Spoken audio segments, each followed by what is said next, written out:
Shalom, shalom, Mishpaha Wahabadim. It's me again, Sister Ashanti, Shan-t DoC 916, Shan. This is the video where I'll be showing just a little bit of the sources that I use and still use to learn biblical Hebrew and biblical Greek. I'm only going to show you a couple of things from inside of the book. For biblical Hebrew, I started learning fall of 2013, and you've pretty much just followed the lessons, starting off with learning the aleph bet, then you learn the vowels and the vowel markings, then you learn syllabification, and then after that you learn the nouns, and you learn the nouns, definite article, conjunction wa, things of that nature. So the first book I purchased was this book right here. This is Learn Biblical Hebrew by John H. Dobson.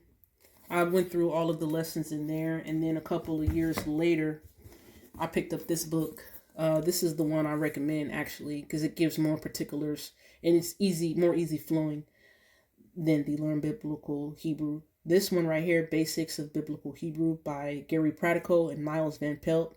This is the one I used, and that's one I'll be showing the digitized version of. But I learned biblical Hebrew from there. Followed all of the lessons. You pretty much have to spend at least an hour and a half of your time to learn the languages, at least 3 or 4 days out the week, right? And then for biblical Greek, I picked up this book right here. This is Basics of Biblical Greek by William D. Mounts. William Mounts. And I went through all of the lessons in here. Thing for biblical Greek is, you learn the alphabet, then you learn the vowels, the punctuation, pronunciation, syllables, and then you also learn, after that you learn what's the subject of a sentence, and you learn what's the object of a sentence. Then after that you learn the possessive and the dative. The dative is like, in our English vernacular, you would need the word to in front of a word. To study, to go, to jog, to run, when you're doing some sort of action. So when I learned biblical Hebrew, you have to go through all of the lessons one by one. And since I picked up a book, I hadn't went through my own pace.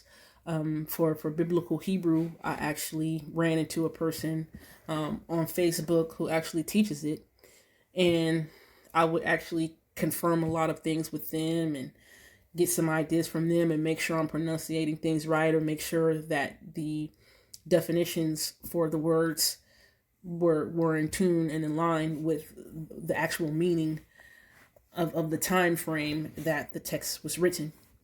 So I bounced ideas off of that.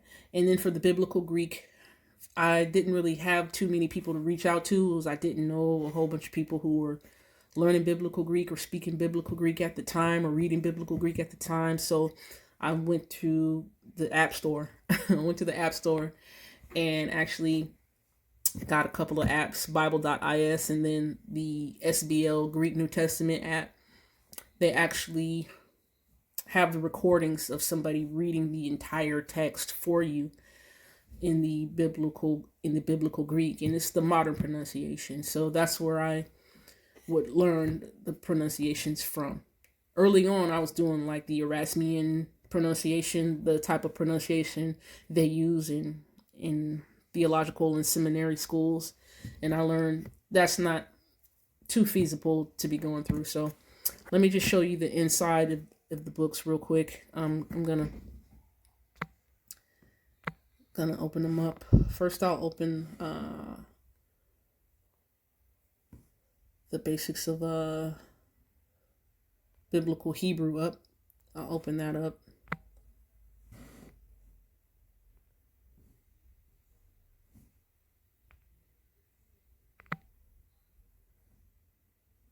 Yep. My screen got dim. I kind of don't like when that happens. All right.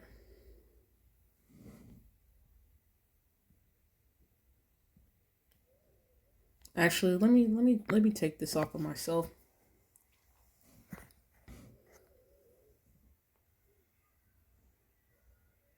Open that up in the pop-up screen.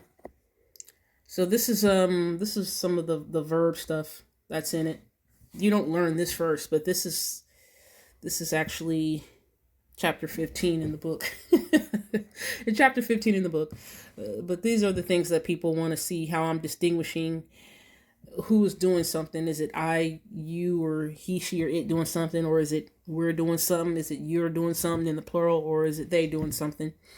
And this is just the gist of it. So actually, let's take you back to the complete action first, and then I'll show you the difference. Sorry, I'm moving kind of fast here.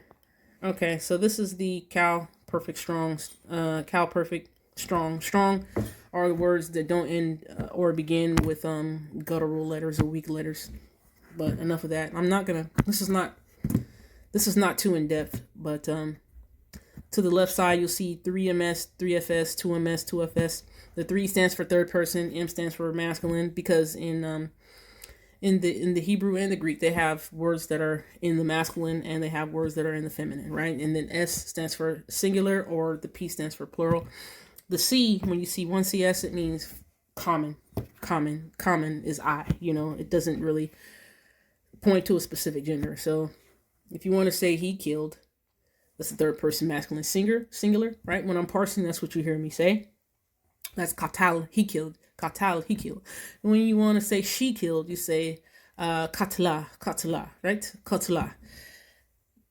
In the red there, you'll see the morphology. You'll see the changes in the consonants, and a lot of the times the vowel markings underneath, right? So if you want to say you killed, you say katalta.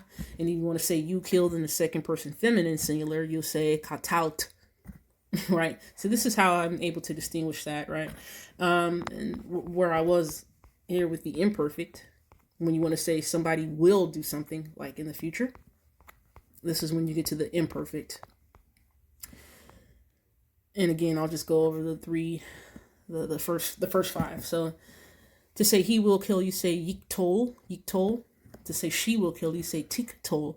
And then you notice in the red, the prefix consonants there that come before the root of the word. The root of the word is in black, but in the red, these are the prefix consonants that you'll see to indicate if it's he, she, you, or I. Right? So he will kill yiktol, she will kill tiktol.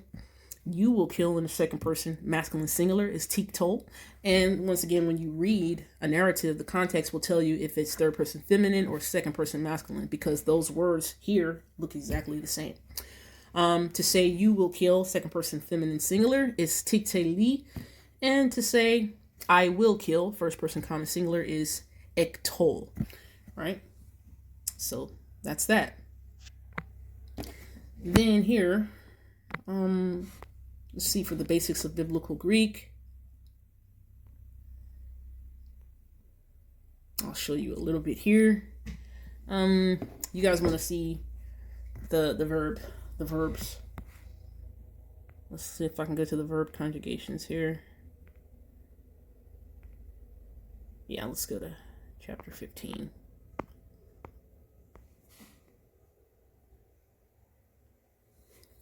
Say akuo.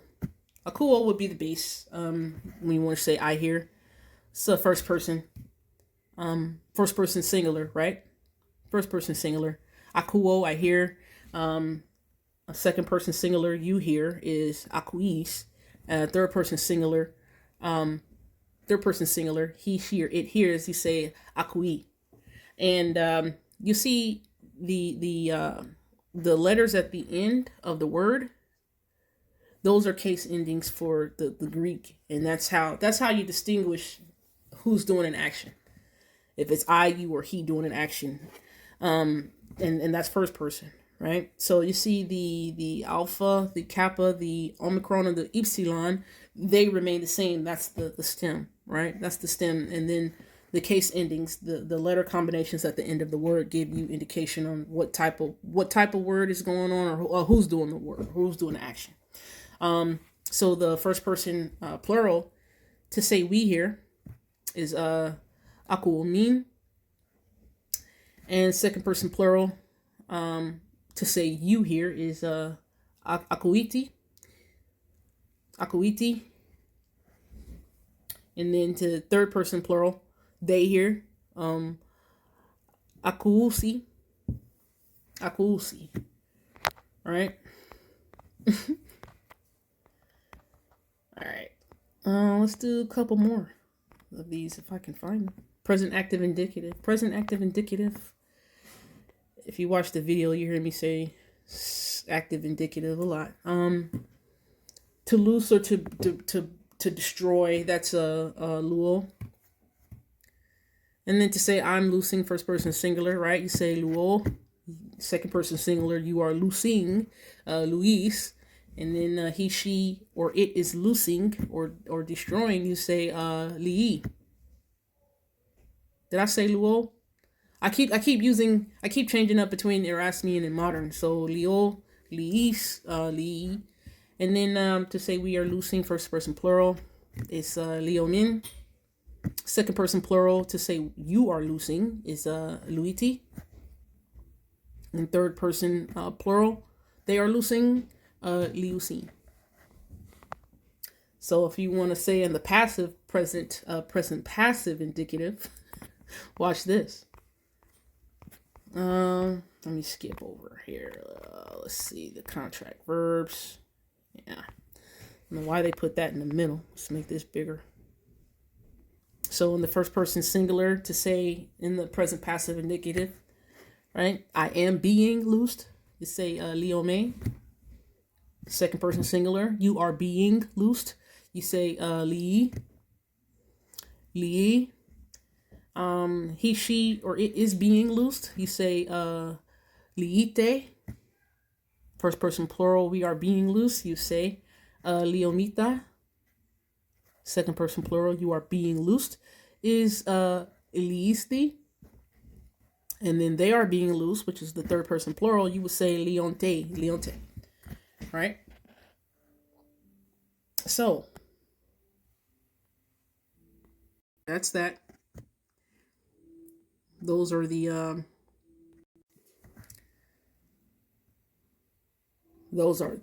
excuse me, and those are some of the inside of those are some of the inside of the books that I use to learn the text. So, let me do it like this. We do it like this. So, basics of biblical Hebrew, basics of biblical Greek, right?